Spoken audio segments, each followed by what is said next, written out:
וישב יעקב בארץ מגורי אביו, בארץ כנען. Jacob settled in the land of his father's sojournings, in the land of Canaan. Okay. וישב יעקב בארץ מגורי אביו, בארץ כנען. Remember that. Okay? The Torah tells us that Yaakov actually settled in the land of his father, okay? In the land of Canaan, okay? Twice he tells us the word land, Eretz Canaan, Eretz Megurei Aviv. Ezrat Hashem will speak about it also, bli neder. But first, let's see what Rashi HaKadosh start. Rashi HaKadosh, Rabbi Shlomo Yitzhaki. He born in a city of Troa 984 years ago. And he said like this, Vayeishev Yaakov, ביקש יעקב לישב בשלווה, קפץ עליו רוגזו של יוסף. What does it mean? What is Rashi trying to tell us? Rashi tried to tell us on a pshat of the dvarim, but I am speaking now pshat, that Yaakov Avinu, when he came after all of his long journey, after 22 years that he wasn't with his father, when he came to settle down where? In Megurei Aviv, in Be'er Sheva. Where is that? In Eretz Canaan. Pshat of the dvarim, Yaakov Avinu had enough. After so much, he had so much trouble, so much suffering, so much, uphill, that now that he arrived back at the house of his father, he wanted to settle down, he wanted just to rest and to study with his kids Torah. He wanted to have enjoyment. What's happened? So, first of all, we have to understand what was the chorus that Yaakov Avinu had. To start, he had a problem with his brother. That's why you have to leave Be'er Sheva and you have to go to Haran. For 22 years he was there because his brother wanted to kill him. When he was in Haran, he had a problem with his father-in-law, Lavan. And Al-Sheikh HaKadosh, Rabbi Moshe Al-Sheikh, that born in the city of Andripoli in Turkey 517 years ago, said that Lavan HaRasha changed 100 times the salary of Yaakov Avinu. 100 times he changed his salary. He agreed with him on X amount, then he said, no, I didn't mean that. I mean, 100 times he changed his salary. If that's not enough, after he finished with Lavan, in a journey back, we know the story that he had with his wife Rachel that passed away, his beloved wife. If that's not enough, when he arrived in Shechem, the story of Dinah. If that's not enough, now that he wanted to sit in peace and tranquility to enjoy all of his kids, okay, all the 12 kids, to teach them Torah, come one of the biggest difficulty that he ever had. What was the biggest difficulty? That his beloved son, Yosef HaTzadik, disappeared. And that was the most difficult part.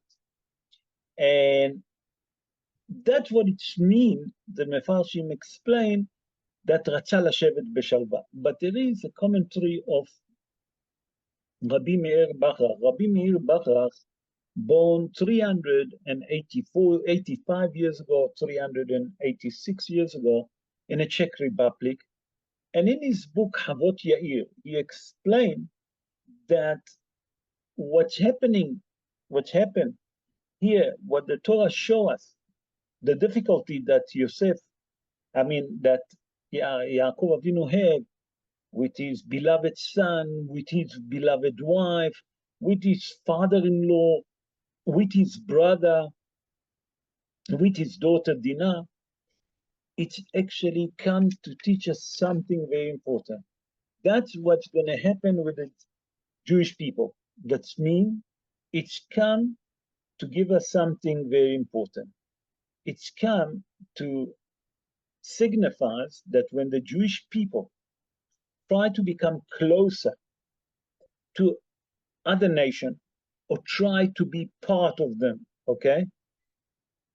Actually, that by that we try to become part of those nation, we see that they hate us more. It's come to teach us a very important message.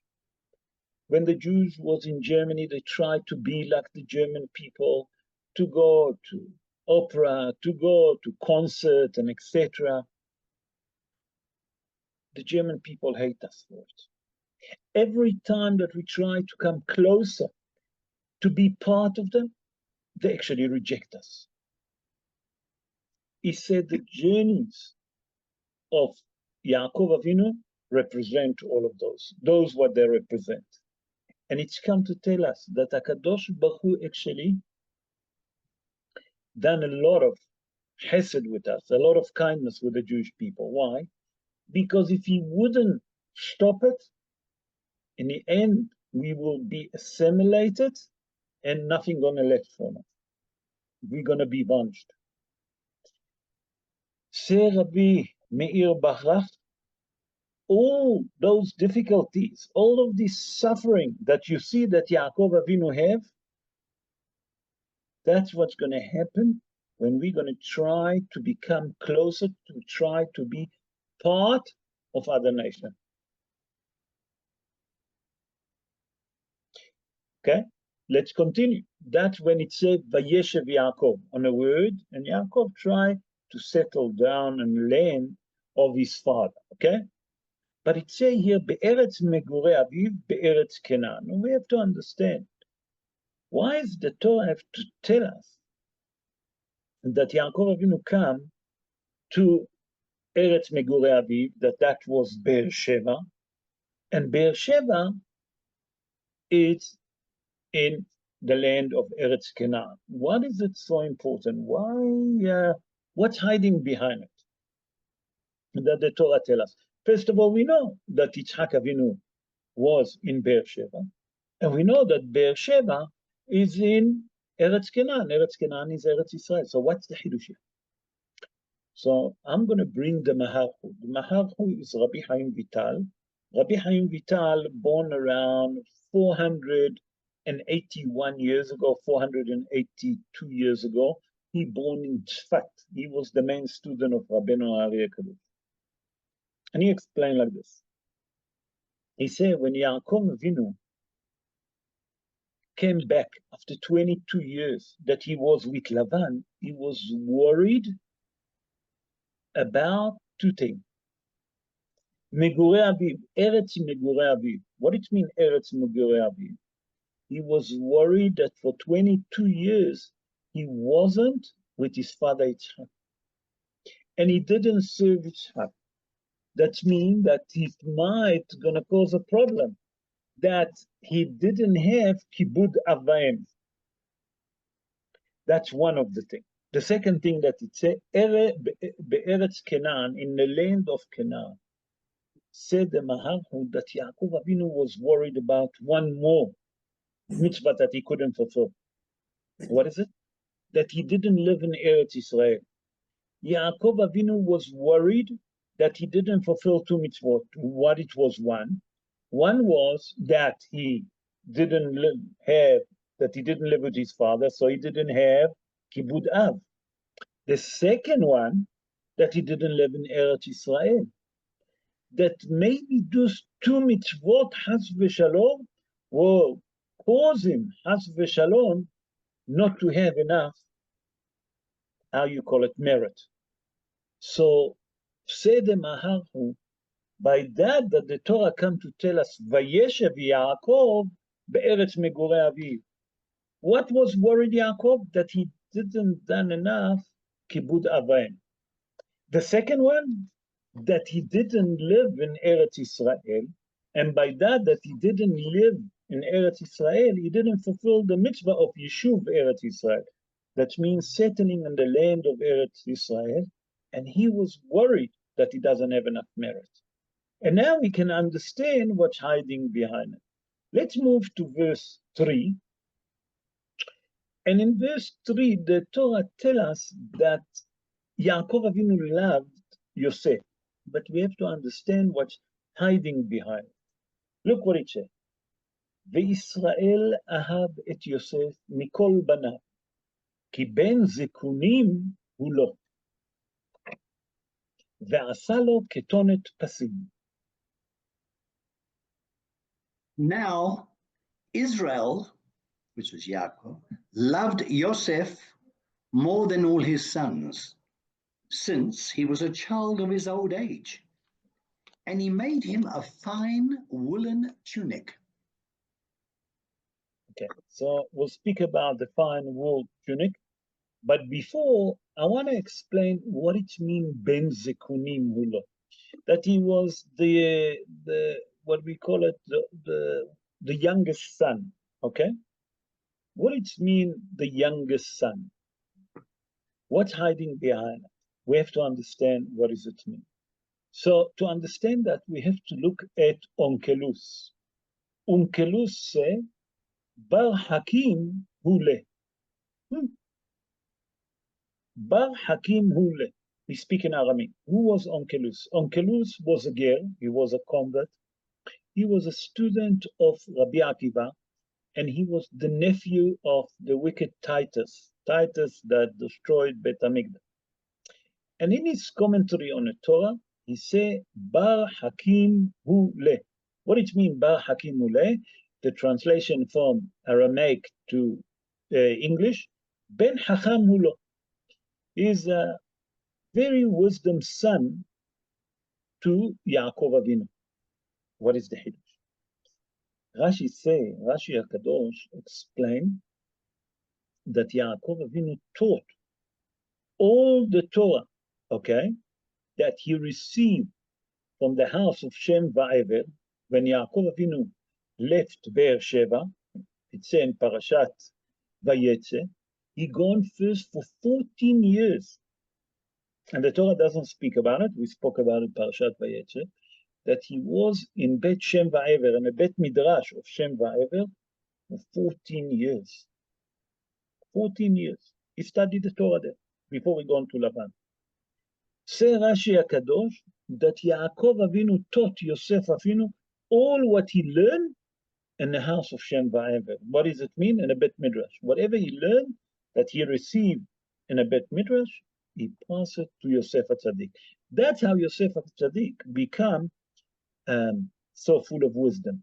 The Ramban is Rabbi Moshe ben Nachman. He born in the city of Catalonia. He born around, if I'm not mistaken, 829, 830 years ago, plus minus. And he said that Yosef HaTzadik, his father married to teach him everything that he received from the house of Shem Va'ever.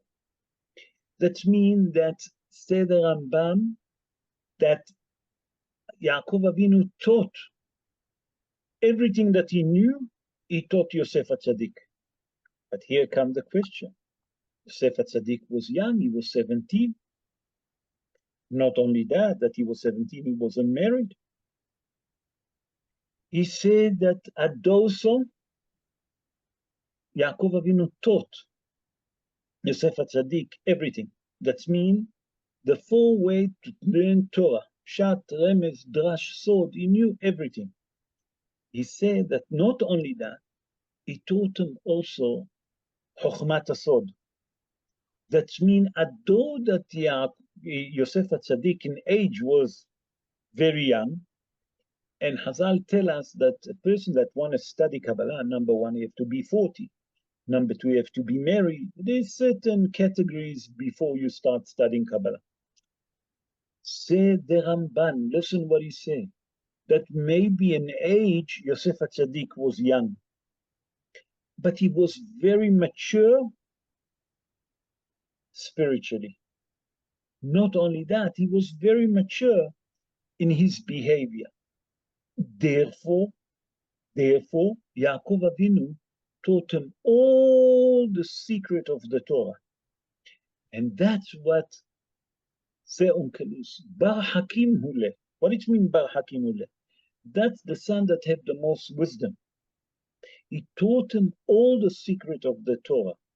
That means that whatever there is in the Torah that he received in the house of Shem Va'ever, in a Bet Midrash of Shem Va'ever, he passed it to his son, Yosef. Okay, until now we understand what is it Ben Sikuni Mulo. That means he's the youngest child. That means he was the most wisdom son that he had. But in the Torah finishing that verse, and look what she said. Ve'asalo ketonet pasim. He made for him a special garment, a special tunic. What is the hidush? What is that tunic? Many of the Mefarshim wanted to know what does it mean, that tunic. And Be'ezrat Hashem, today we bring few ideas, okay, just to understand what is that ketonet pasim. What is that special tunic that caused the jealousy amongst the brother of Yosef HaTzadik? Why? What was so special about that tunic? A matter of fact, Hazal tell us that Yaakov Avinu make tunic to all of his kids. But the special tunic that he make for Yosef, that's what make them jealous. What's hiding behind it? So let's start with what Hazal tell us in a Gemara in Masechet Shabbat in page 10, volume 2. Hazal explain what was that tunic, what was so special about it. Hazal explained that when Yaakov Avinu made that special garment, special tunic for Yosef, he made the sleeve a bit. Yes? It's called a tunic. Tunic. Thank you very much for correcting me. Thank you very much. Sorry. Tunic, not tunic, okay? So it was a long sleeve that cover, okay, the hand. It was a long one. And Hazal explained what's so special about it. What difference does it make if it was long or short? He said that there is, in that time, a person that used to be very honored person, they used to make the sleeve longer to show that he's a special man. He's a very respectable man, that he doesn't use his hand to work with. That's how Hazal, remember Gemara Shabbat, Yud Amud Bet, 10, 2. Gemara Shabbat, page 10, 2. There is another interpretation that brought in Midrash Hiskuni. Who was Hiskuni? Hiskuni was Rabbi Hiskiah ben Menachem. He born in France. He was around 773, 774 years ago, plus minus. And he said, if you take the word pasim, pasim is stripes in Hebrew. He explained that what it means pasim, it means shon piyus. What it means piyus? To pacify Yosef HaTzadik. Why? Yaakov Avinu saw that the brothers actually don't like Yosef HaTzadik. So he wanted to comfort him because Yosef also didn't have a mother. Yaakov Avinu felt so much for that son that he loved so much that the first son of his beloved wife, the oldest son of his beloved wife, Rachel, and he wanted to give him kind of a security, kind of a feeling like someone that he'd been loved, okay? That's why he made that special garment for him. That's why he made it. So what is he made them? He made him special, not the same like the rest of the brothers. And that's why the brothers was jealous of him. That's what it means, kotonot pasim. I'm going to bring another interpretation that brought by Rabbi Avraham Even Ezra. Rabbi Avraham Even Ezra, born in the city of Toledo, the same city of Marana Bet Yosef. The only difference that it was between them close to 400 years different. A bit less, but close to 400 years. The Rabbi Abraham Ibn Ezra, born around 934, 935 in Toledo in Spain. And in his commentary on the Torah, on the word pasim, the stripes, he means that Yaakov Avinu, when he made that garment, he made it, he embroidered, hand embroidery, special stripes. Okay? And that's what make the brother jealous of Yosef HaTzadik. He said by that he done a handwork, that he embroidered special stripe. That's what make the brother jealous. Okay? And now we can understand what does it mean, ketonet pasim. What was that garment that all the time we're talking that caused the jealousy? Let's go to verse 4 and look here, something that we have to explain that, because we see that what the Torah tells us, she didn't say it for nothing. ויראו אחיו, כי אותו אהב אביהם, מכל אחיו, וישנאו אותו, ולא יכלו דברו לשלום. His brothers saw that it was he whom his father loved most of all. Loved most of all his brothers. So they hated him, and they could not speak to him peaceably. They hated him, and they couldn't speak to him peaceably. What's the hidush here? Why? What is the Torah trying to tell us? So the Torah tells us that when the brother saw, number one, that his father obviously made for him that special garment, they was jealous of him. They was so jealous, but that was one of the things. But then it say that they hated him. Wait, jealousy, it's not necessarily hate. What caused the brother then to hate Yosef? I understand jealous, that he got, but to hate him? What caused them to hate him? So, Be'ezrat Hashem, we're going to explain that, why they hate him. And then it said, "Velo yachlu dabero l'shalom." They couldn't speak to him in peace. We have to understand what it means they couldn't speak to him in peace. So let's start first. What does it mean they hated him? Why did they hate? Why is the brother hated Yosef too much? So on the Pshat of the Dvarim, we can say, listen, the story of the dream and etc. That's one of the ideas.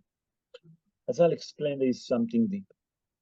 As I'll explain to us, that Yosef, when the brother used to go to take the flock and they used to shepherd, Yosef used to go with them.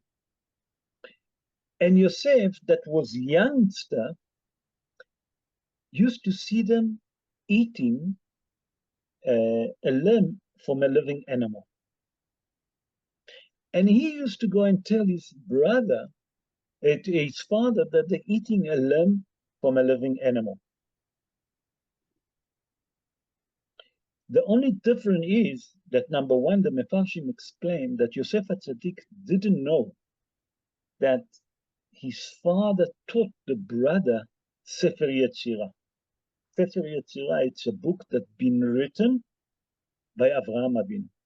Sefer Yetzirah, the book of the creation. That's the name of the book of the creation.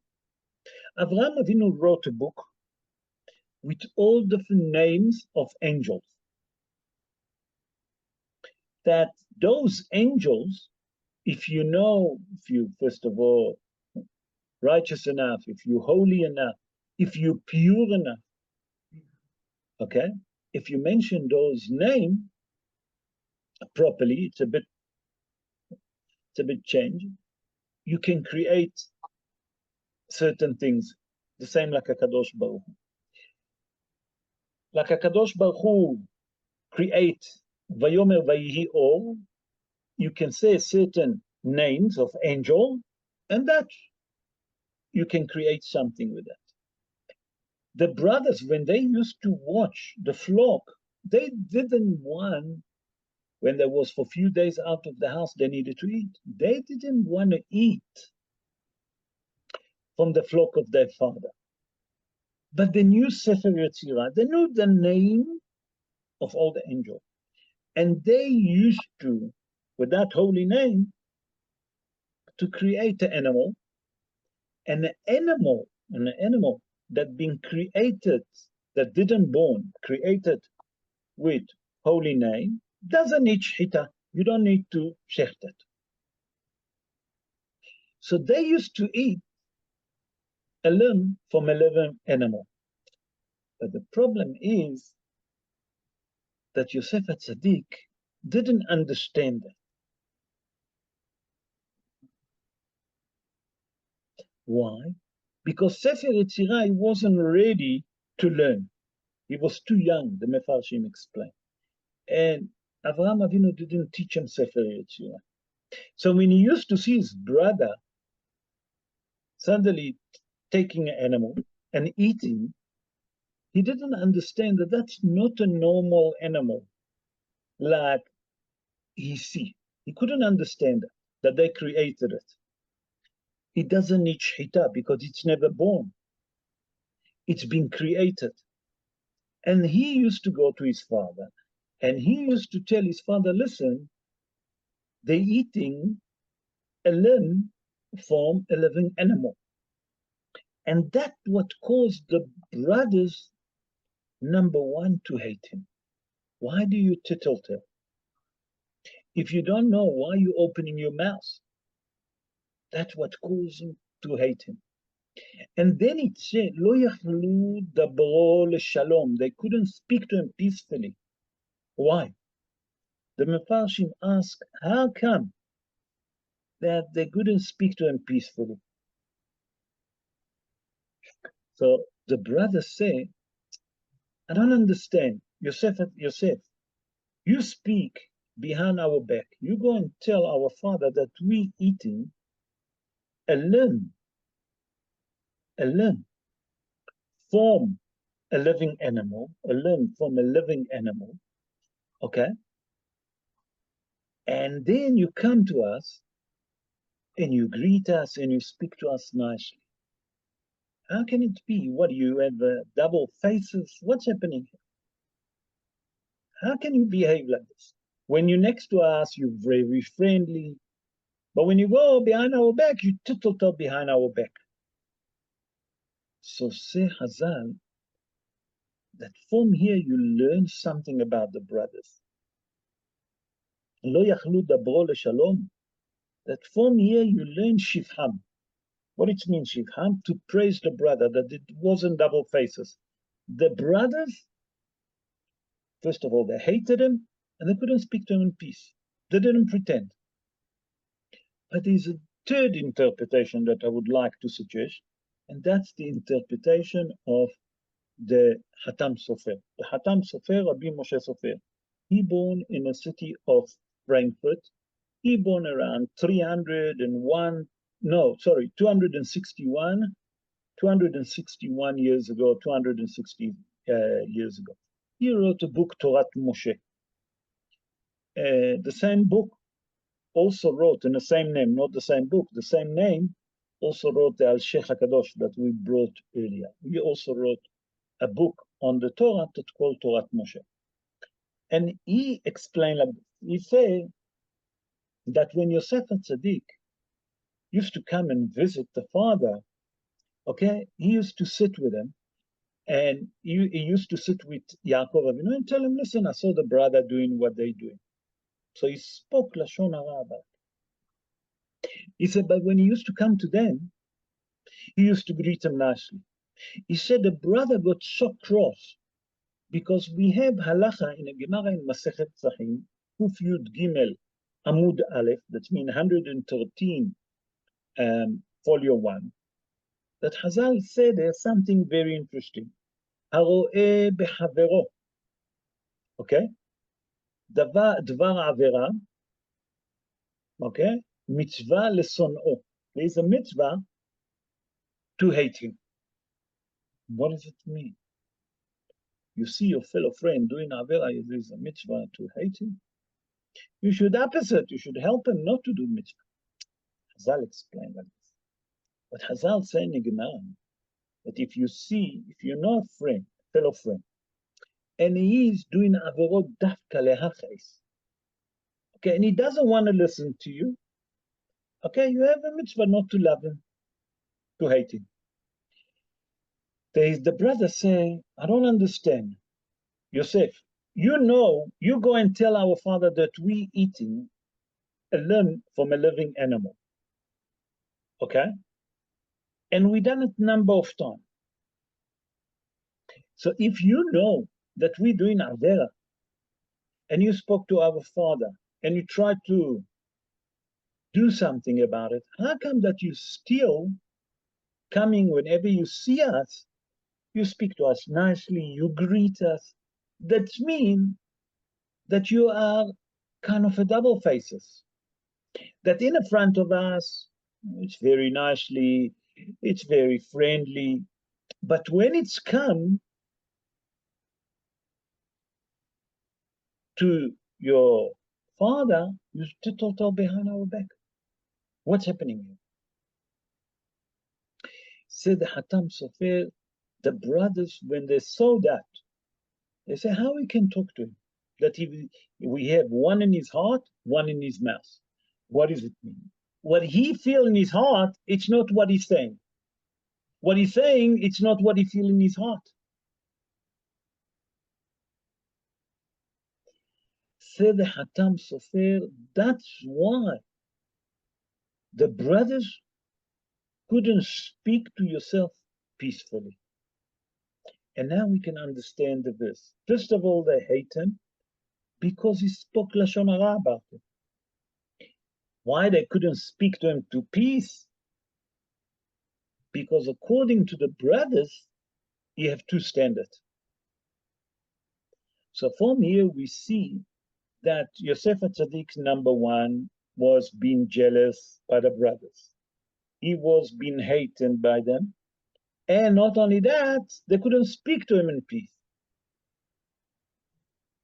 So now when we read the verse, Vayeru Ehav ki ahav avihem ki oto ahav avihem mikol echav vayisnu oto. That means when the brothers saw that their father loved them more from all the brothers, they hated him. But why did they hate him? Because he used to speak Lashon Hara. And then he said, V'lo yachlu dabro leshalom. They couldn't speak to him in peace. You know why? I'll tell you why. Because according to the brothers, and I especially say according to the brothers, Yosef HaTzadik was what he had in his heart, it's not what came out of his mouth. What came out of his mouth, it's not what he was thinking in his heart. He was double faces, double standard. And now we can understand this verse.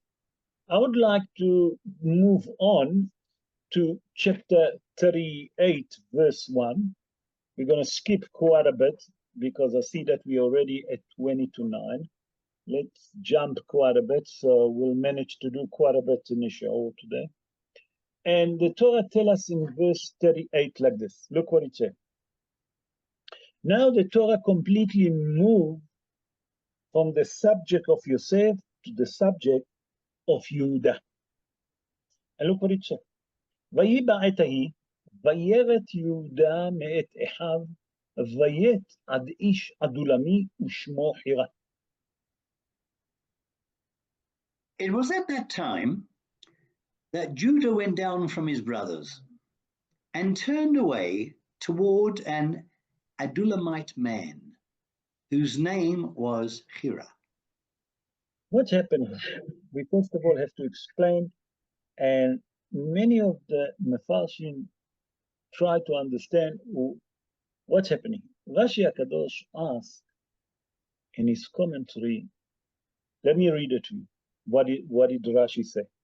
למה נסמכה פרשה זאת לכאן והפסיק בפרשתו של יוסף? Rashi HaKadosh saying, why in the middle of the story of Yosef HaTzadik, suddenly the Torah speak about Yehuda. The story of Yehuda. What's happened with Yehuda?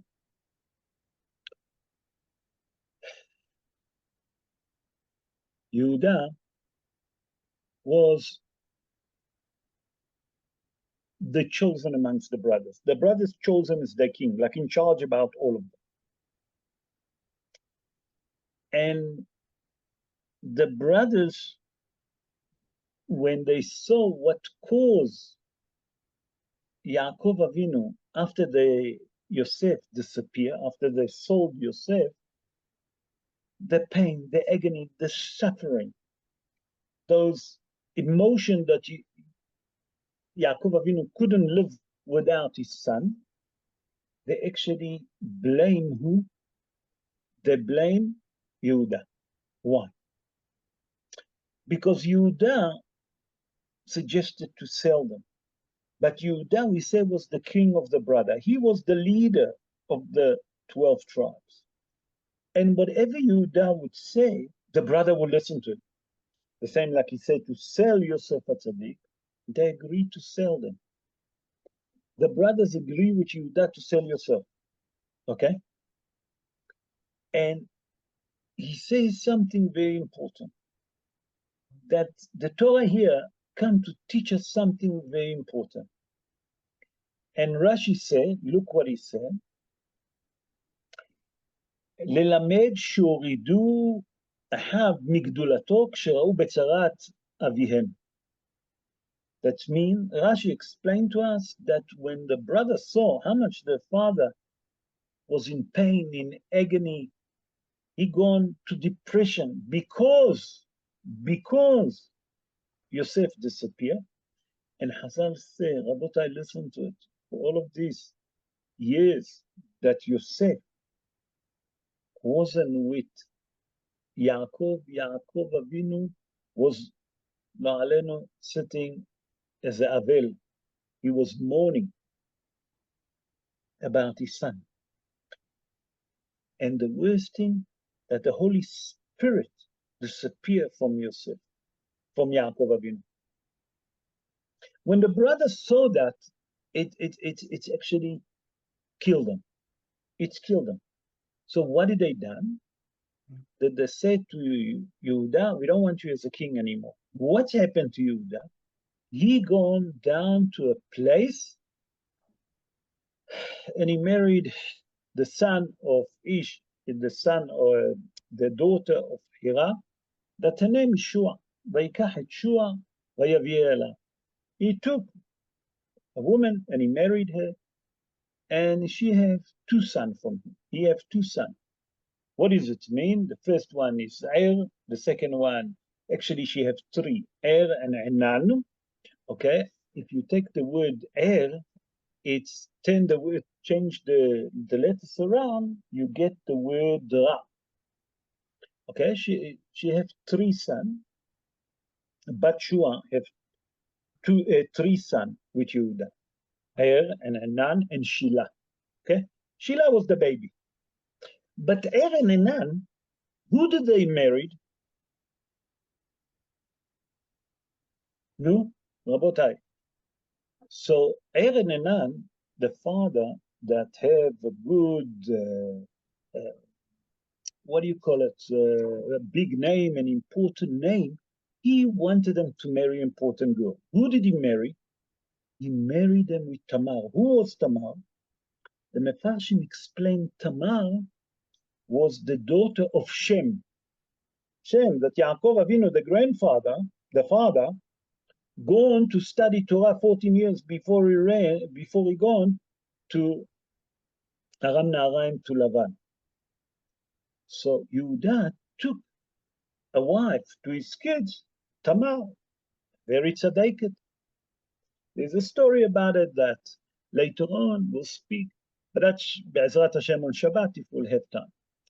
But the question becomes, why is the Torah in the middle of all of that? That was the introduction. Tell us about Yehuda. The Maharhu explains something very important. The Maharhu come to explain what Rashi tell us, Huriduhu mima'alato. That means that they move him away. The brother decide, that's it, you're not in charge about us anymore. And the Maharu explained like this, that the process of the deterioration of Yehuda all started from the selling of Yosef. The brother, number one, took him out of his position. They removed him. He's not in charge about him. Then you have to go down to Adulam. Okay? That means that now he's not doing mitzvat kibud avaim. He's not with his brother. Then he taking a Canaanite wife. He married a Canaanite wife. Okay? And that Canaanite wife, Batshua, have 3 sons. You have 3 sons with her. Okay? And then you have 2 sons that they was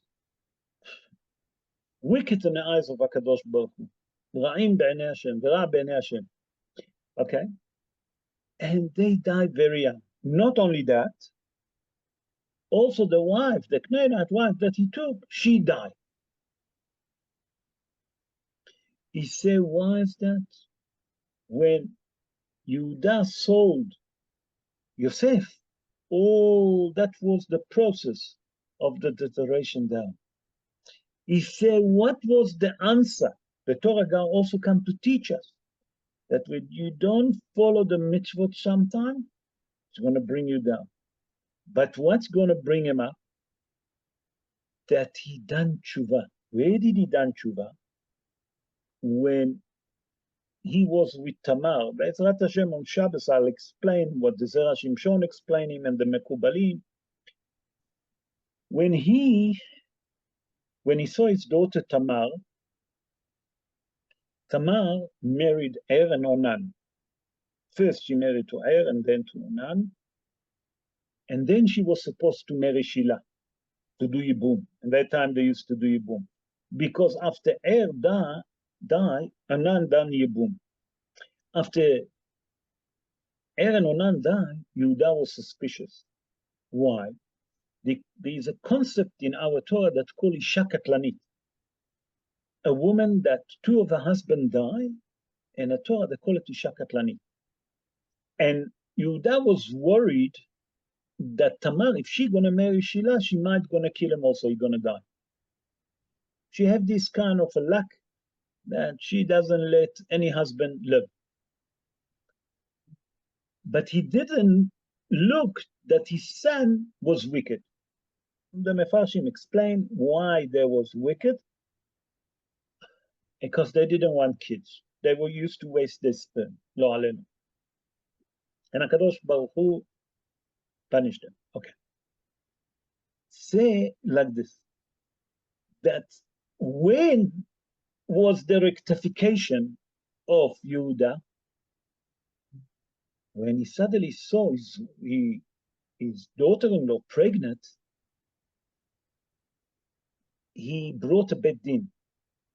Who was the Beit Din? As I'll explain, beside the Beit Din, he brought Abraham, Yitzhak, and Yaakov, the great-grandfather, the grandfather, and his father from heaven, to do Beit Din. And the punishment that he passed, and it was dead, to kill Tamar. Tamar, that he knew who's the real father of that baby, she said to Yehuda, I have certain things that I took as a guarantee from the father of that child. And I would like to show it to you, and then you'll decide.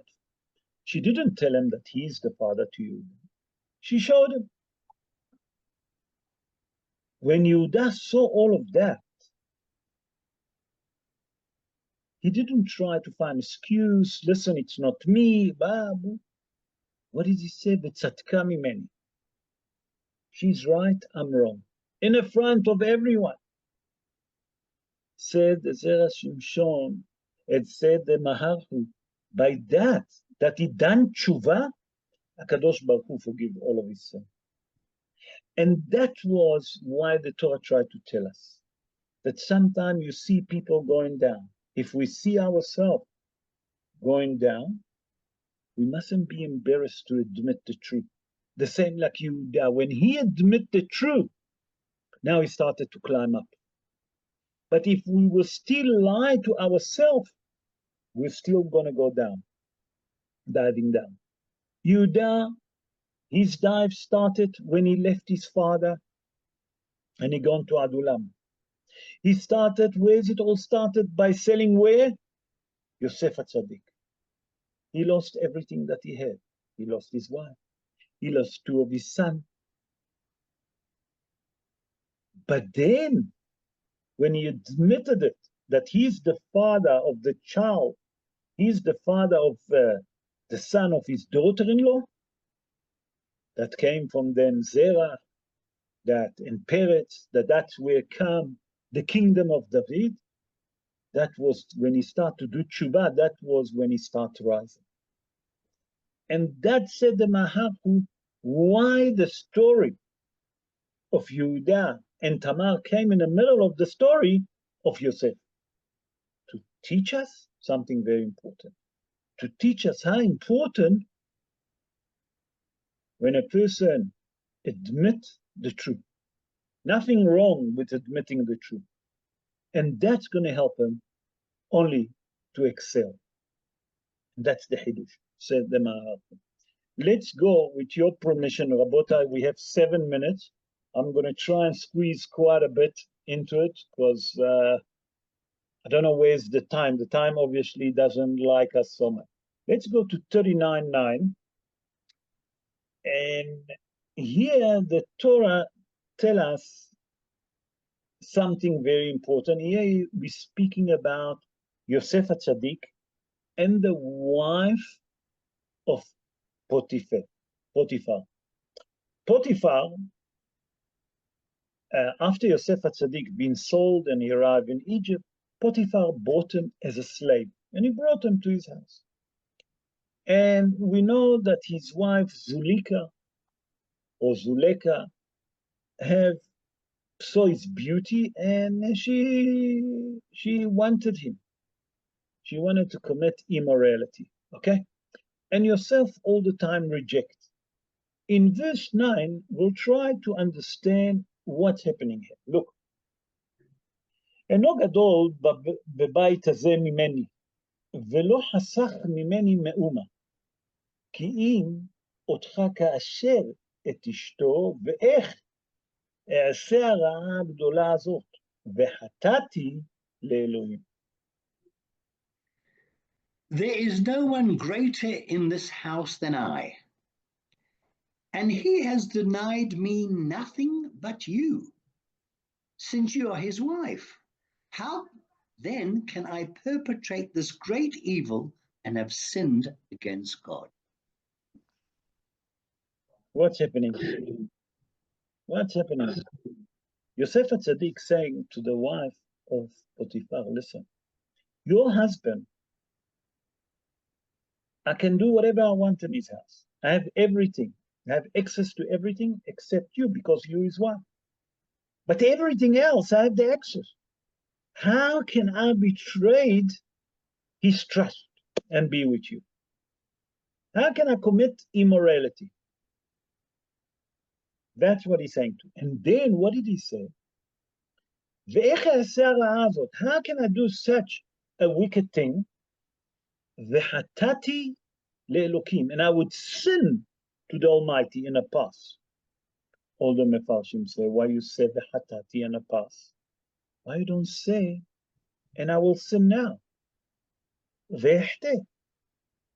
Why are you talking about the past? What's the Hiddushim?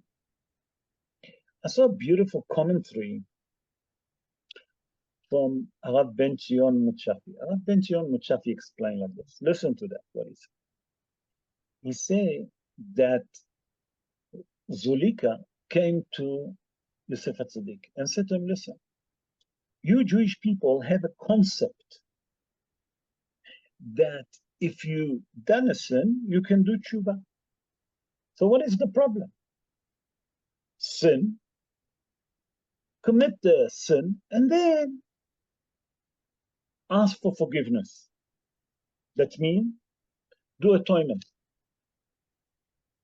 So she didn't understand something very important.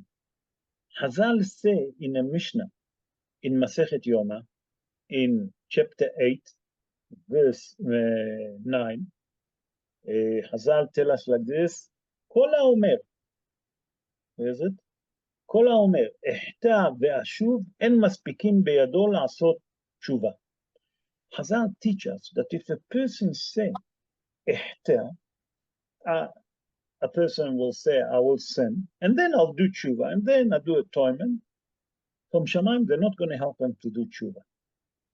So say, Yosef HaTzadik to her, how can I do such a sin to the Almighty? How can I sin in the past and then we'll do tshuva? No one going to help me to do tshuva. Tshuva, a person can do tshuva when he sin, not that he plan now to do what he planning to do, that's mean to sin, and later on, after a sin, I will do tshuva. They're not helping from Shammai. They're helping a person that when he sin, that he doesn't plan.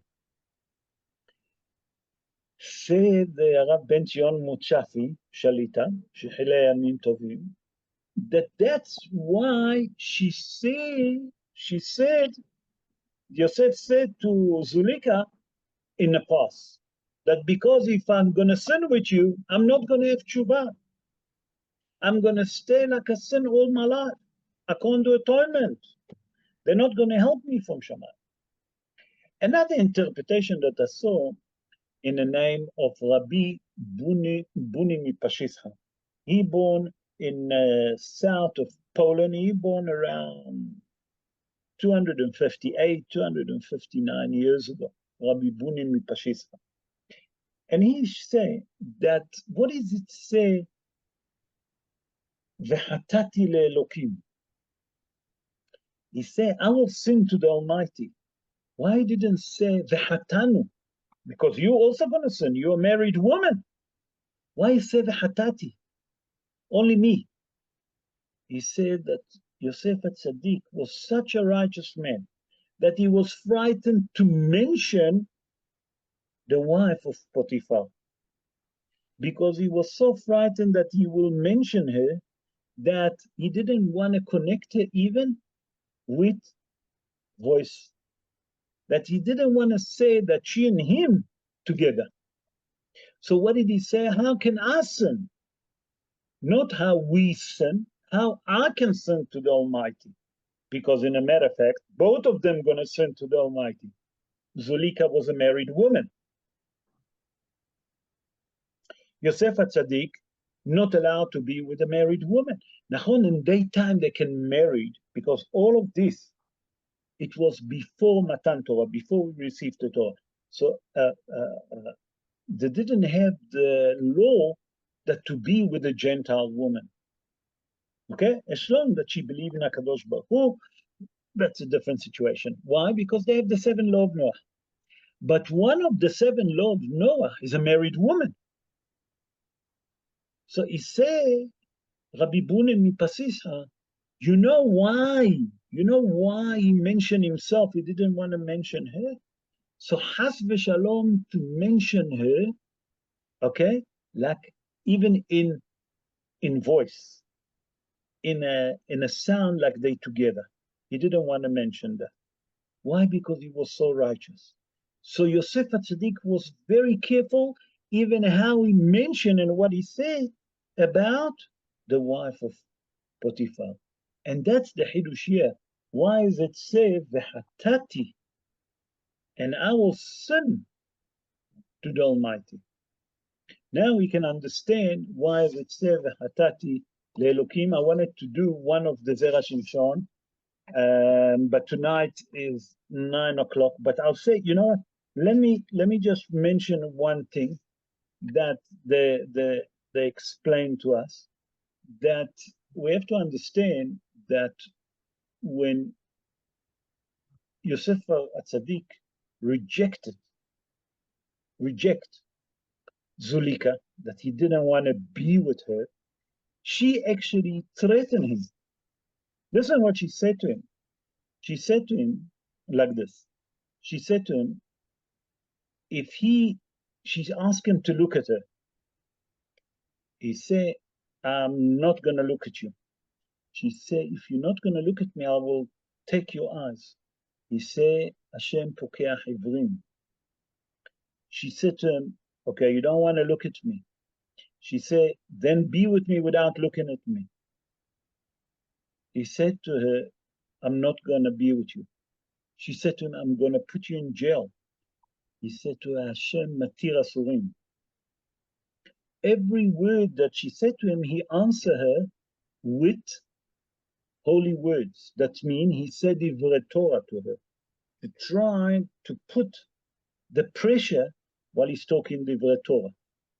Then she said to him, okay, that he have to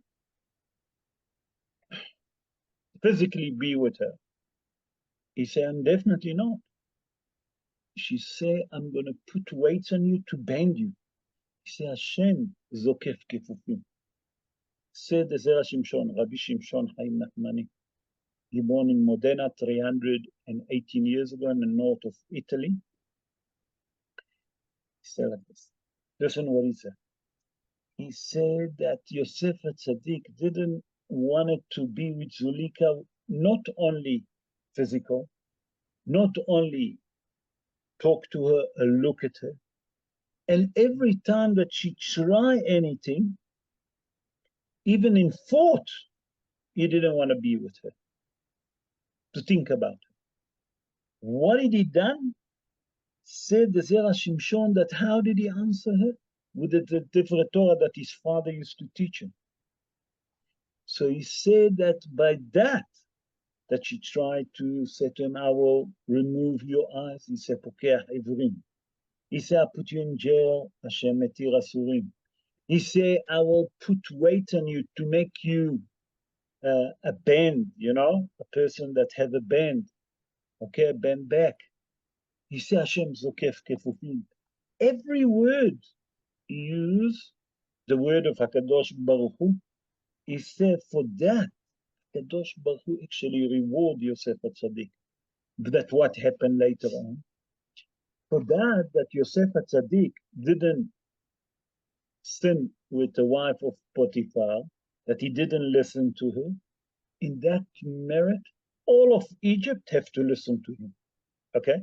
By that he didn't touch Potiphar's wife, he married to wear bigdei shesh. Okay? By that he didn't look at her, Hazal say, Ben Porat Yosef, Ben Porat Ala'ain, that no evil eye can control Yosef. Why? Because the bigdei shesh, it's a linen clothes, okay? And the linen clothes make from the 6th planet, not from the 7th planet, only from 6th planet. There's 7 planets, but the wool only from 6th, the planet that the wool growing. He said that from that clothes, no evil eye can control. What is the 6th planet that the 7th planet? We have Saturn, Jupiter, Mars, Sun, Venus, and Mercury, and the Moon. He said that, what was the 7? It's the Kochav Ma'adim. What is the Kochav Ma'adim? That Mars. The Mars wasn't involved when they're growing linen, Mars doesn't get involved. He said because of that, the evil eye can't control him. He said that for everything that Yosef HaTzadik rejected Zulika, Kadosh Baruch Hu merited.